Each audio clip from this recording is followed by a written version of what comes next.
ao programa Escola Dominical da UFTV, o programa da Igreja Evangélica Assembleia de Deus de São José dos Pinhais. Este programa tem o objetivo de auxiliar professores, professoras, alunos e alunas da Escola Bíblica Dominical que utilizam as lições bíblicas da CPAD. Esse programa não tem o objetivo de substituir a Escola Dominical nas igrejas, mas sim incentivar a participação dos membros da igreja nessas escolas. Como? Dando subsídios antecipados antes que aconteçam as lições bíblicas na sua igreja, para que você possa estudar antecipadamente. Dando subsídios para os professores prepararem as suas aulas. Não deve se contentar com aquilo que nós trazemos aqui, mas é apenas uma síntese da lição. Você deve se aprofundar cada vez mais para dar uma noção geral da lição que foi ser dada, e também para os alunos e alunas estudarem a lição e poderem chegar na escola dominical e perguntar e questionar ao professor. Com isso, tanto o estudo prévio do professor, da professora, do aluno e da aluna, a escola dominical irá enriquecer, pois quanto mais questionamento é feito, quanto mais participativa for a escola dominical, maior será o conhecimento e a aprendizagem que vai ser fornecida, provida através da aula da Escola Bíblica Dominical. Por isso pedimos que você, que ainda não se inscreveu no nosso canal do YouTube, no nosso blog, faça isso, se inscreva. E pedimos que você seja um dos divulgadores, das divulgadoras desse programa, compartilhando para toda a sua rede social, para que as demais pessoas também possam ter acesso e participar conosco, e melhorando com isso a Escola Bíblica Dominical nas nossas igrejas.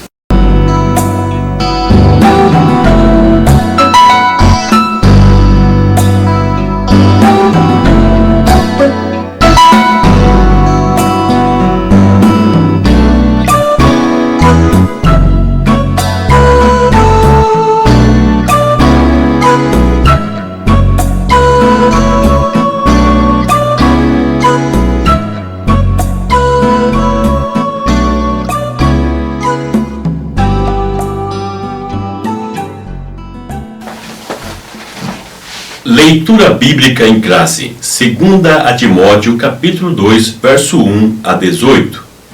Tu, pois, meu filho, fortifica-te na graça que há em Cristo Jesus.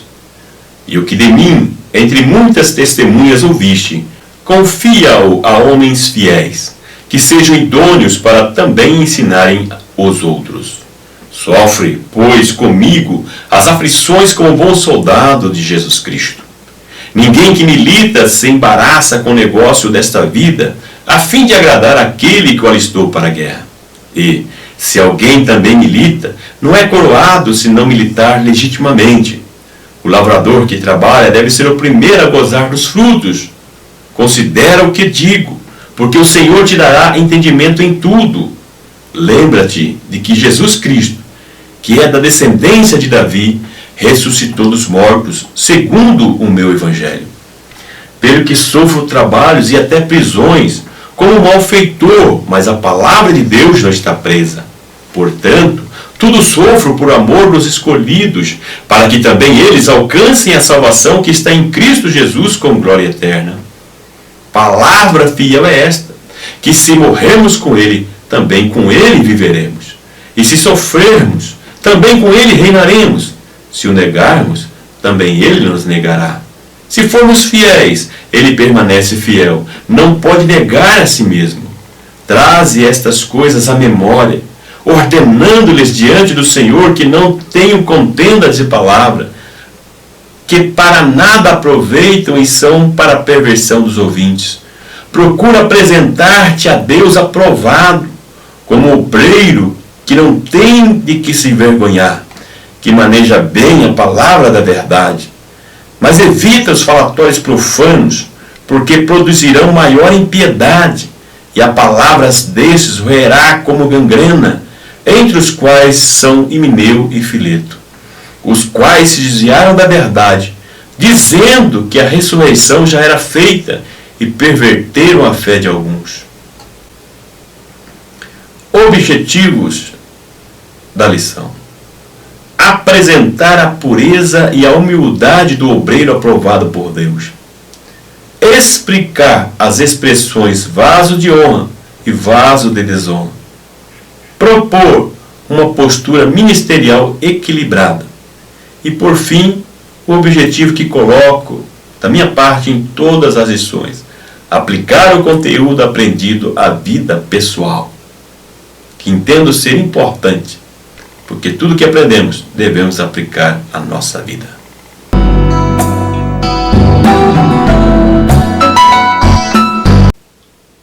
Na lição de hoje, nós vamos aprender sobre o contraste entre um vaso de honra, que é comparado ao obreiro aprovado, e o vaso de desonra, que é comparado com os falsos mestres. Aí nós vemos esse contraste entre essas duas figuras que estavam atuando dentro da igreja em Éfeso e que o apóstolo Paulo faz então referência usando a metáfora do vaso, o vaso de honra e o vaso de desonra. E nós vamos ver nessa epístola os conceitos paulinos para que uma pessoa possa se manter numa posição de um vaso de honra. E outro ponto importante dessa lição que nós vamos ver é a orientação do apóstolo Paulo para que não se faça discussões vãs, desnecessárias. Ou seja, discussões que não agregam nada na vida cristã, para focar o que é principal e deixar o que é secundário de lado. Não perder tempo com discussões que não agregam para a sua vida, a vida cristã. Vamos ao primeiro tópico desta lição.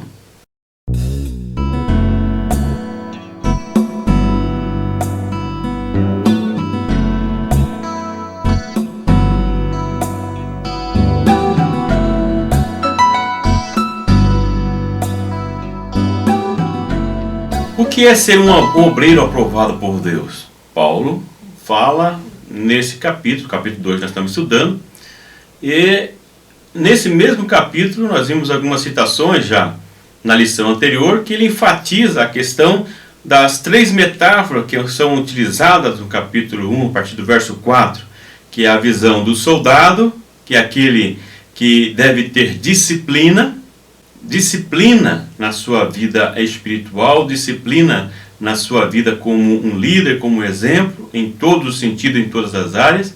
O atleta, que é aquele que, para ser vencedor, deve cuidar das regras, ser fiel às regras que são estabelecidas, para que ao chegar ao final não seja reprovado. O apóstolo Paulo repete isso em outras epístolas também. E a metáfora do lavrador, que nessa metáfora ele enfatiza a questão que lá no hebraico a palavra usada para trabalho significa um trabalho árduo, onde a pessoa trabalha com toda a sua força, quase a ponto de esgotar as suas forças, o trabalho da maneira como é feita com afinco.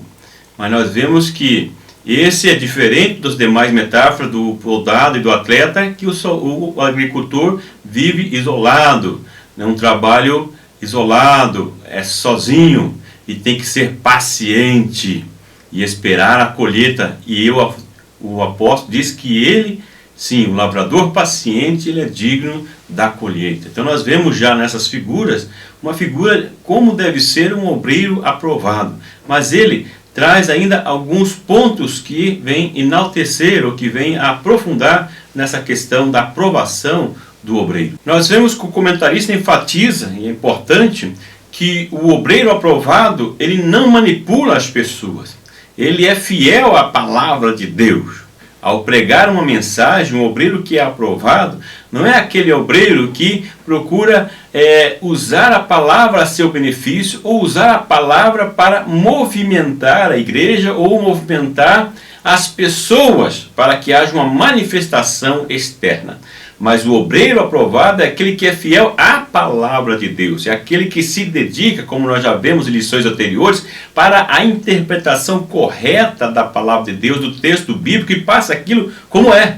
Não precisa, como diz o ditado, inventar moda. Não pode usar de mentiras, né, para querer ajudar ao Espírito Santo, ajudar a Deus para movimentar a igreja. Não é dessa forma, mas a fidelidade à palavra é isso que o obreiro deve fazer, ser fiel na pregação da palavra, ser fiel, genuíno, àquela mensagem que traduz realmente o que o texto quer dizer, que o autor quer dizer, e que o Espírito Santo, como nos diz a palavra de Deus, é quem vai convencer, é quem vai agir na vida das pessoas. Você não precisa da força para o Espírito Santo, você não precisa fazer nada da função que é dele, mas é pregar a palavra de Deus com fidelidade. Não precisa usar de manobras, subterfúgios, muitas vezes artifícios de líderes de palco para movimentar a igreja. É pregar a palavra. Essa é a preocupação que o obreiro deve ter. Pregar a palavra como ela é, interpretar como ela deve ser interpretada. E o Espírito Santo vai conduzir de forma que as pessoas sejam tocadas pelo poder que há na palavra. É a palavra que transforma, é a palavra que convence, é a palavra que nos torna limpo, conforme nós vemos em João 15. Em Colossenses 2:2, o apóstolo já enfatiza que o centro da mensagem deve ser Cristo. Então a mensagem do obreiro aprovado tem que ser cristocêntrica.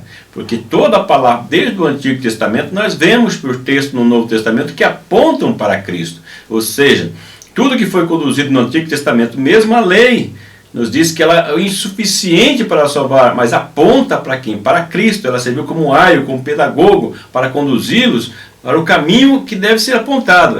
Não é suficiente para salvar, mas aponta a salvação, a solução que está em Cristo Jesus. Portanto, a mensagem do obreiro aprovado deve ser cristocêntrica, que essa era a mensagem do apóstolo Paulo. 1 João 4:6, 2 Pedro 1:16, enfatiza que o obreiro ele deve ser fiel à revelação da palavra. A palavra como uma palavra profética.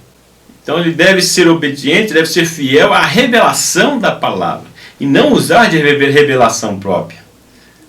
Muitas pessoas acabam dizendo, às vezes, talvez até entre aspas, bem intencionadas, querendo ajudar, mas querendo trazer uma palavra sua como se fosse de Deus. Nós temos uma grande dificuldade como uma igreja pentecostal, a Assembleia de Deus, onde nós vemos muitas vezes no nosso meio pessoas que falam em nome de Deus quando não foi Deus que falou. E a própria palavra de Deus nos diz que nós devemos examinar as profecias, examinar como que acontece isso. Pessoas falando, Deus falou, e muitas vezes não é Deus que falou.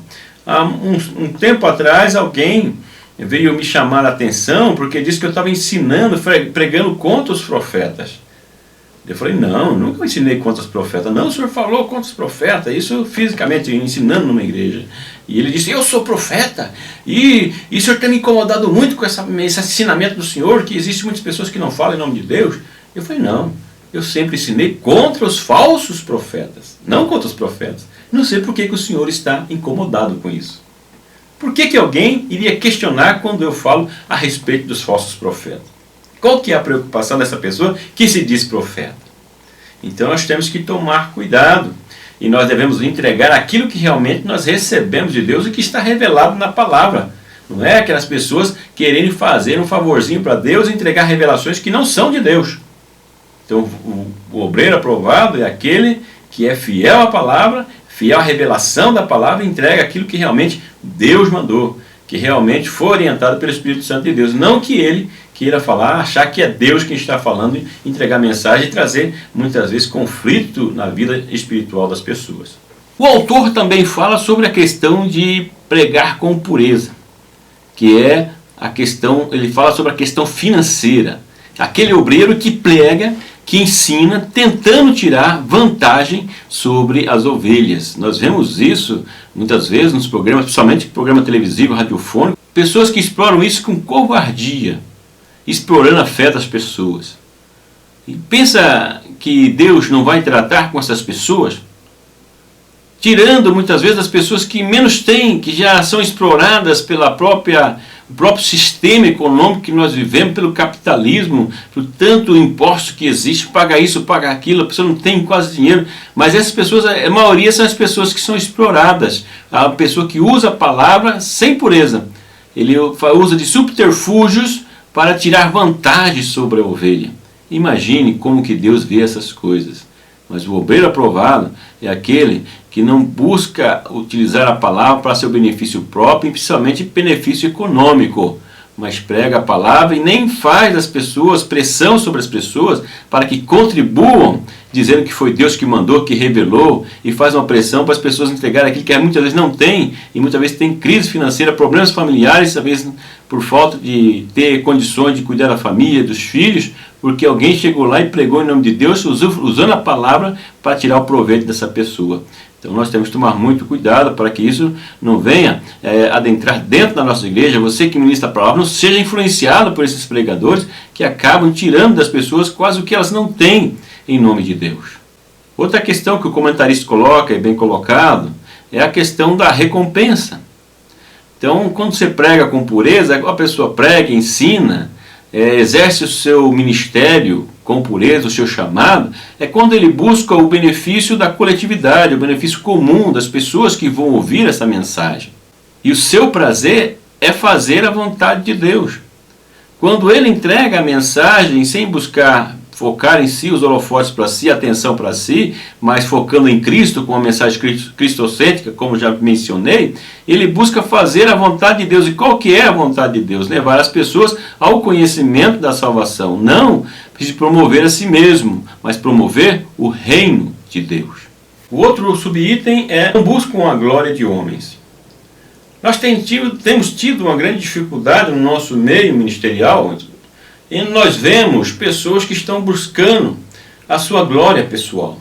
Estão brigando entre si para se autopromoverem, para manter o seu status social, manter o seu status de poder, ter o controle sobre a denominação, o controle sobre as pessoas, sobre a igreja.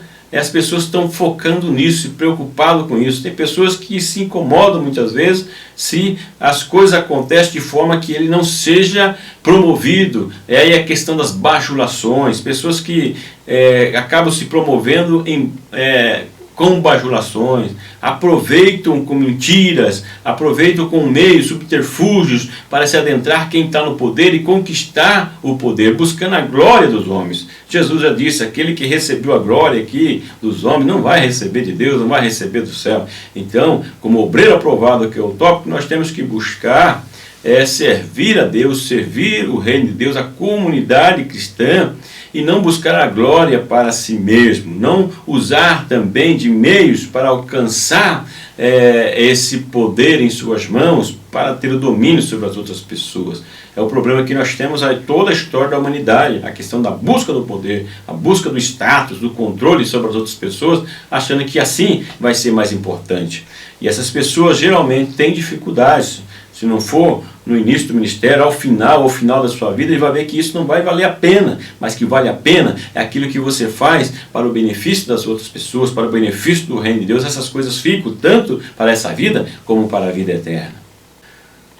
Conforme já mencionei, e agora enfatizo mais ainda a questão dos holofotes, as pessoas que buscam a atenção para si, na forma de orar, na forma de pregar, de falar com o público, de ministrar, trazendo inovações, o domínio de público, chavões que chama a atenção do povo e às vezes mexe com o povo e não se preocupa com as consequências que vai trazer para as pessoas que estão na igreja.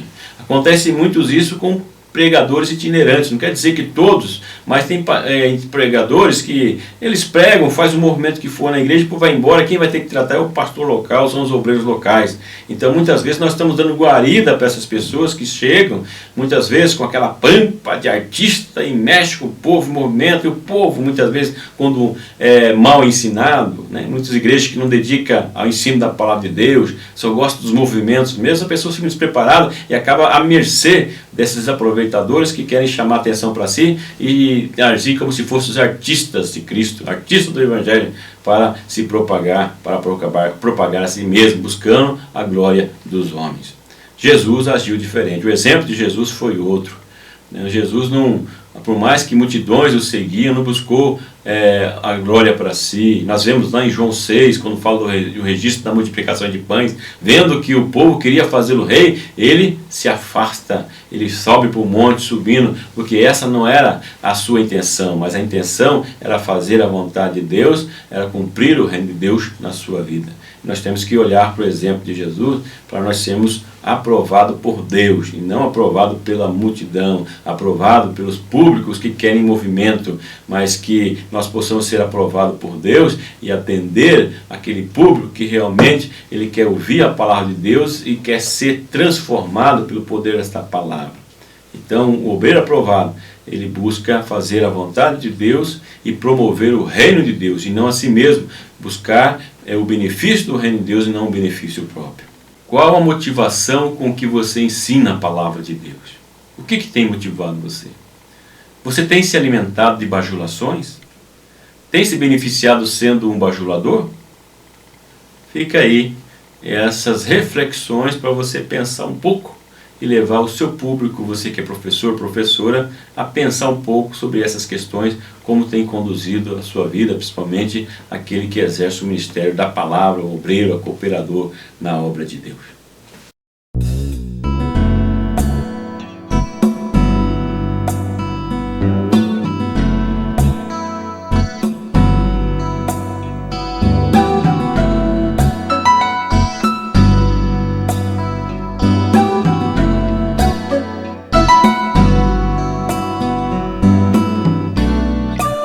No segundo tópico, o comentarista ele já pula para o verso 20 e 21.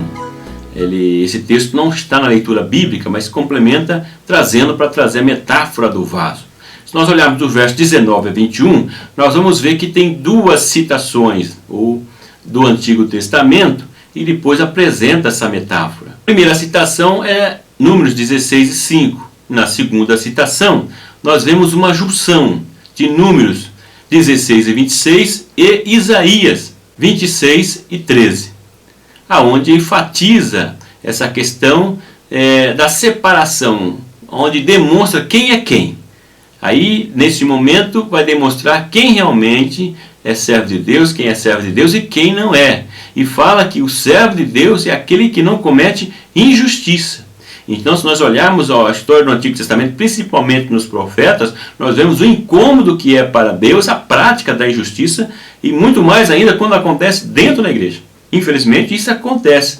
E as pessoas muitas vezes agem como se Deus não estivesse atento e não fosse tomar essa causa para si, porque Deus toma a causa do oprimido e do inocente. E por fim, nós vemos então a citação da metáfora do vaso. Numa casa existem vasos de madeira, vasos simples e vasos mais sofisticados, chamado vaso de ouro, vaso de honra. Então ele coloca essa diferença do material para demonstrar a qualidade do vaso, ou seja, o vaso que é usado ou não por Deus, aquele que está na casa de Deus.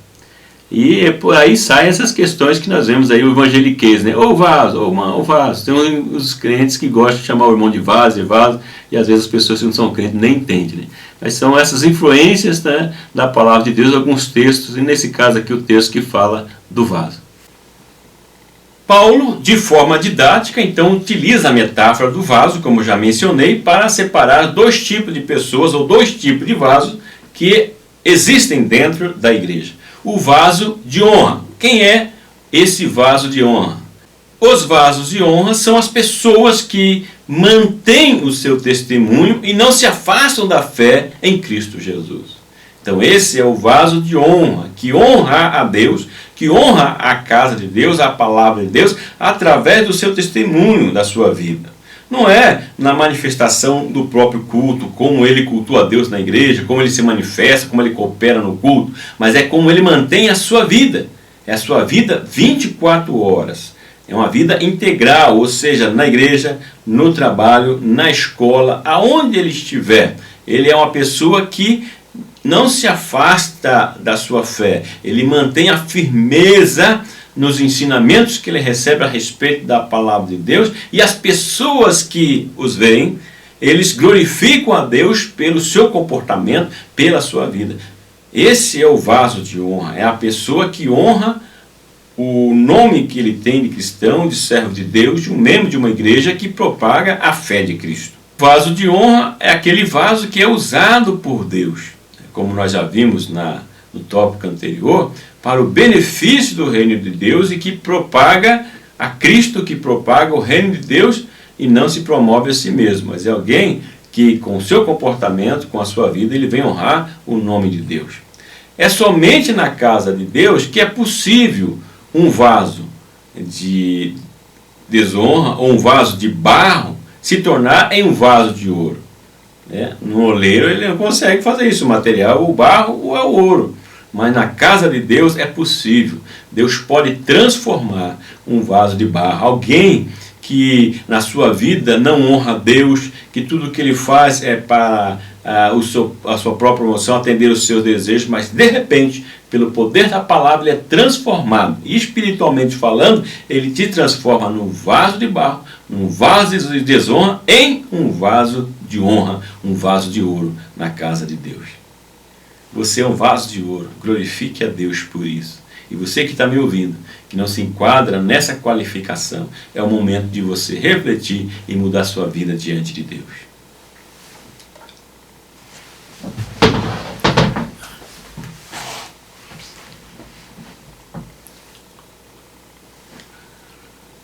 Já o vaso de desonra, no contexto da epístola que Paulo está falando, são os falsos mestres.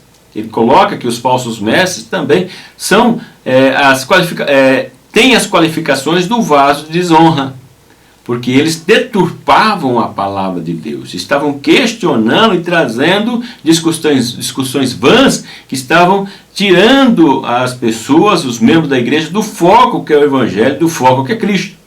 Buscando, então, levar essas pessoas para um outro caminho para que eles pudessem ter o domínio sobre essas pessoas. Eram pessoas que não contribuíam para o reino de Deus. Às vezes, estando dentro da igreja, como líder, alguém que aparentemente seriam mestres, pessoas que são orientadoras, líderes, mas que na realidade são vasos de desonra na casa de Deus, porque não trabalham para o reino, mas trabalham para dominar as pessoas e buscar o seu interesse próprio. Esses vasos de desonra são pessoas que provocam escândalos para a igreja, que o seu comportamento leva as pessoas a blasfemar contra Deus ou blasfemar contra a igreja. Tem muitas pessoas que criticam a nossa igreja, não porque são más, não porque são diabólicos, mas pessoas que percebem alguns comportamentos que não estão coerentes com a palavra de Deus. Pessoas que dão mau testemunho. E às vezes, quando nós vemos pessoas criticando a igreja, nós de imediato, muitas vezes, nossa denominação taxamos as pessoas como demoníacas, como pessoas que são contrárias ao Evangelho. Muitas vezes são pessoas sérias que criticam, porque o comportamento das pessoas que estão dentro da igreja, muitas vezes, não é coerente com aquilo que ele ensina com a palavra de Deus. São pessoas que são aqui, nesse caso da epístola, comparado com os vasos de desonra. Nós vemos aqui a comparação do falso mestre, ou seja, pessoas que não contribuem. E nós podemos fazer uma aplicação aí também para as pessoas que levam, através do seu comportamento, da sua vida, as pessoas a blasfemarem ou não aceitarem a palavra ou não aceitarem o ensinamento. Por quê? Por causa da vida das pessoas que não são coerentes com a palavra, ou seja, falam uma coisa, mas agem de forma diferente e o seu comportamento traz escândalo para a casa de Deus. São vasos de desonra para a casa de Deus.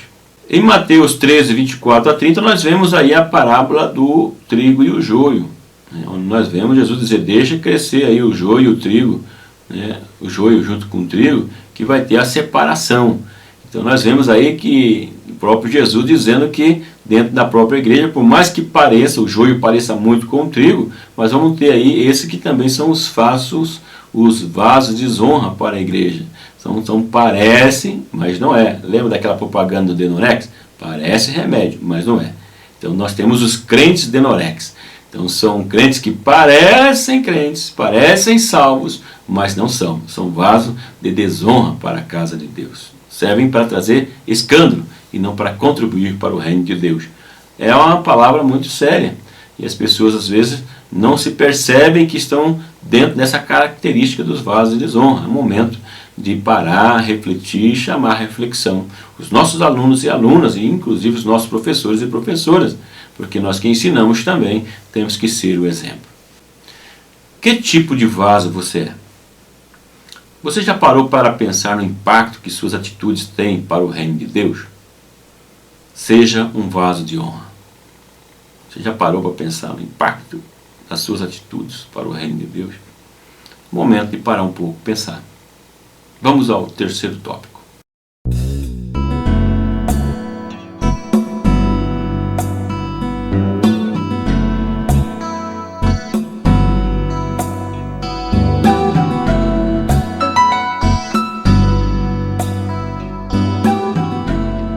Agora, no terceiro tópico, nós vemos a orientação paulina rejeitando as dissoluções, as discussões e questões loucas. Aí para pensar, mas que questões são essas? Que discussões são essas que são loucas e que nada aproveita, que o apóstolo diz não faça, não participe dessas discussões. Mas se nós olharmos aí o contexto posterior, nós vamos perceber que são as questões levantadas pelos falsos mestres. Aqui o comentarista volta um pouco no texto, né? Ele vai à frente no verso 20 e agora volta um pouco. Então nós vemos que ele começa a falar assim, olha, não perca o tempo com discussões que não levam a nada, que não agregam. Que discussões são essas? Os falsos mestres, nós vamos ver no contexto posterior, que eles estavam ensinando que a ressurreição já havia acontecido. Nós vamos ver isso também lá nas epístolas aos Tessalonicenses. Você diz, a ressurreição já ocorreu. Nós vemos que ele coloca esse contexto aí. Uma vez que a ressurreição já ocorreu, com o batismo, aí então ele entendia como se fosse a ressurreição, algo já ocorrido também, então as pessoas não tinham perspectiva de uma vida futura. Então, tirando das pessoas essa motivação de uma vida além da própria vida, além da morte, uma vida com Deus, uma vida eterna. Então esse é um problema que nós vemos hoje, nos nossos dias também, pessoas que estão levantando essas questões, que era diferente daquilo que o apóstolo Paulo falava. Ele mesmo disse, se eu for alguém que espera somente nessa vida, eu sou o mais miserável dos homens. Então, você vai discutir essas questões, vai chegar aonde com essas discussões, com alguém que está infiltrando isso dentro da igreja? Debater com essas pessoas, discutir essas pessoas. Paulo coloca que não vale a pena. São discussões vãs. Então nós podemos fazer uma aplicação e ampliar essas discussões. Nós vemos pessoas que estão, eu vejo até no WhatsApp, nas redes sociais, pessoas começam a discutir questões da Bíblia, perguntas, questões assim, secundárias. Às vezes até a pessoa se ofende comigo, como pergunta comigo, e fala, olha, isso não é relevante, isso não é importante, não perca seu tempo com essas discussões, não perca seu tempo. Pegue o seu tempo que você está discutindo essas coisas e invista no conhecimento doutrinário, bíblico, mais aprofundado, aquele que realmente é relevante, é primário na palavra de Deus, e não questões secundárias que não agregam e muitas vezes traz mais discussões, desapegos e aborrecimento entre as pessoas. Então nós temos que focar aquilo que realmente é importante na palavra de Deus.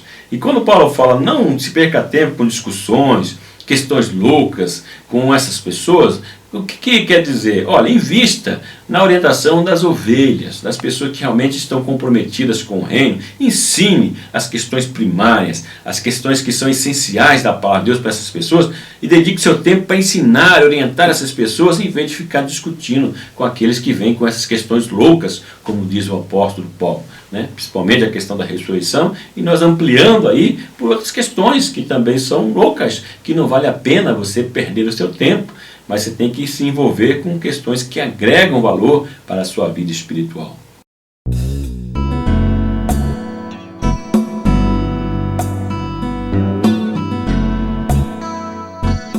O diálogo é a menor distância entre as pessoas.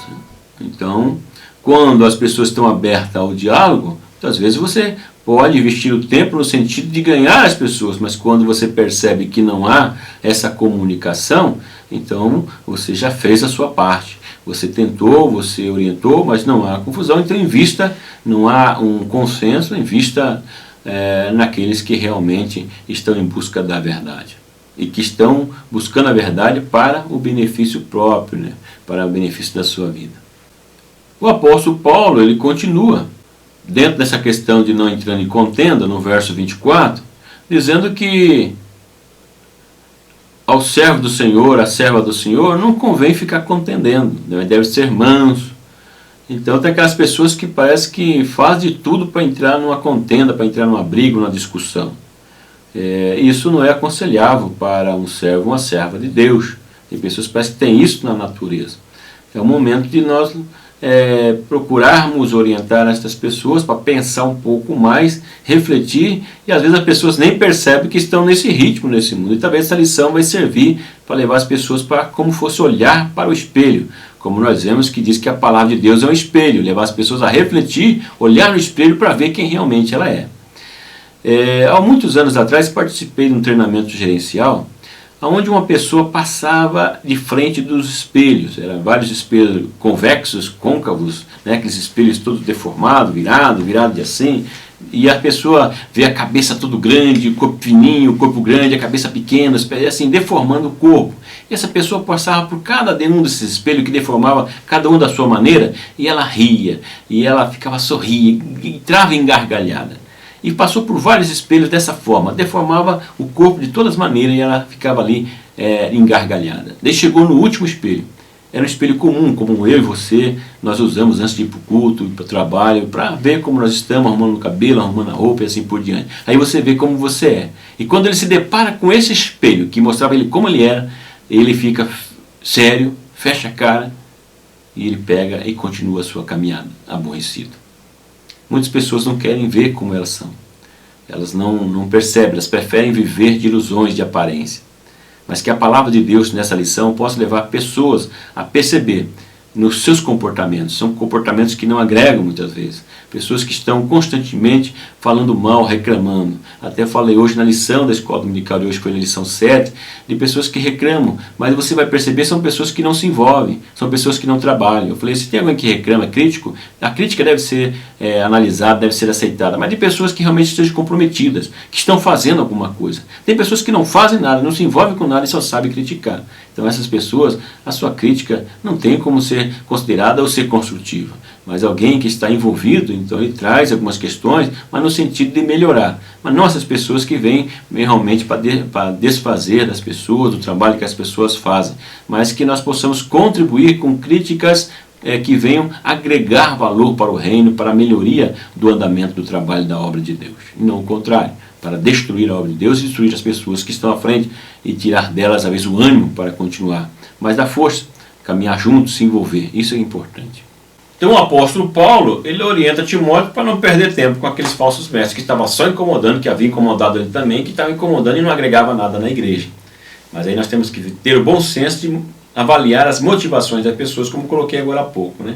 Por que as pessoas muitas vezes trazem algumas questões para a igreja? Qual que é o motivo para essa ação? O que está por trás disso? Nós temos que ter o bom senso e avaliar, não descartar tudo também, né? Como o apóstolo Paulo estava falando ali, porque era uma questão bem específica dos falsos mestres que estavam provocando um prejuízo muito grande para a igreja e levando Timóteo a desanimar, né? Como nós vimos na lição passada, desperta em ti o dom. Quer dizer, ele estava provavelmente intimidado diante da situação, mas o apóstolo fala para levanta a cabeça, rapaz, vamos para frente, porque você tem que defender o evangelho que mudou a sua vida e que mudou a minha vida. Em que você tem se focado no principal ou nas coisas secundárias? Invista seu tempo e vida no que é fundamental.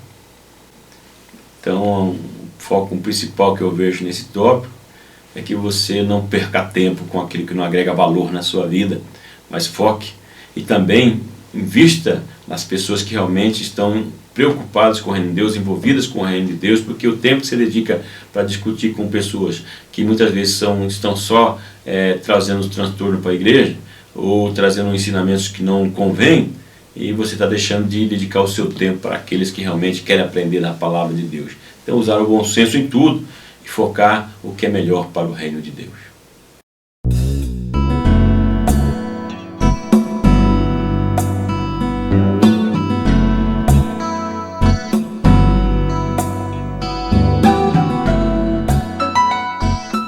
O que nós aprendemos nessa lição então? Nós vimos que o obreiro aprovado é o obreiro que prega a mensagem cristocêntrica, que foca em Cristo. Como nós vemos pela palavra de Deus, que a mensagem principal toda está direcionada para Cristo, a revelação de Deus, o Deus encarnado, que trouxe a salvação para todos aqueles que creem na sua obra vicária na cruz. Então nós vemos que o obreiro aprovado é aquele que foca nessa mensagem cristocêntrica e não tem ele objetivo de focar em si mesmo, trazer atenção para si mesmo, tirar vantagem para si mesmo, mas trazer a vantagem para o reino de Deus. Nós vimos também no segundo tópico que existem dois tipos de vasos dentro da igreja, o vaso de honra e o vaso de desonra. de honra é aquele que busca fazer a vontade de Deus, manter-se firme e não afasta-se da fé, e o seu testemunho e as suas práticas promovem o reino de Deus e leva as pessoas a louvarem a Deus pela sua vida, pelo seu comportamento. Por outro lado, nós vemos que o vaso de desonras, ali no caso, simbolizava os falsos mestres, pessoas que buscavam seu próprio benefício, pessoas que com as suas atitudes vinham a desmerecer o nome de cristão e levavam as pessoas a blasfemarem contra Deus ou fazerem algo contra ou falarem contra o próprio evangelho por causa do testemunho da vida das pessoas. Portanto, pessoas que traziam escândalo para a igreja, o que nós podemos aplicar nos nossos dias, como nós vemos, pessoas que escandalizam o evangelho, a palavra de Deus, através do seu comportamento, do seu testemunho. São, portanto, vasos de desonra.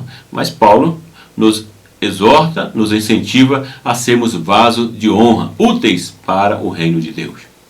Por fim, nós vimos que Paulo orienta para que nós não venhamos a perder o nosso tempo investindo em questões loucas, em discussões que não agregam valor para a nossa vida espiritual e nem na vida das outras pessoas, mas investirmos na missão da igreja, que é pregar o evangelho, levar as pessoas ao conhecimento de Cristo e também preparar e auxiliar na maturidade das pessoas que estão realmente comprometidas com o reino de Deus e querem aprender cada vez mais da palavra de Deus. Ou seja, o tempo que é utilizado para investir nesses tempos de discutir questões loucas, em discussões que não agregam, investir no reino de Deus, nas pessoas que realmente estão sendo levantadas, estão sendo guardadas, estão sendo resgatadas pelo poder do sangue de Jesus, pessoas que estão vindo até a cruz para que as suas vidas sejam transformadas. Então, investir o tempo na maturidade dessas pessoas e no crescimento espiritual dessas pessoas.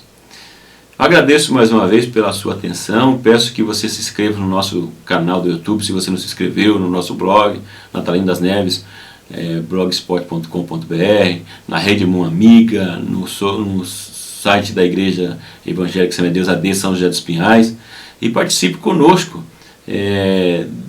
do nosso programa, divulgando na sua rede social. Seja você um colaborador desse programa, não em financeiro, que nós não pedimos aqui nenhuma contribuição financeira, mas promovendo esse programa, compartilhando com as pessoas. Que o grande e infinito amor de Deus, que a graça e a paz do nosso Senhor e Salvador Jesus Cristo, que a comunhão e a consolação do Espírito Santo esteja com você hoje e sempre. Muito obrigado pela sua atenção e até o próximo vídeo.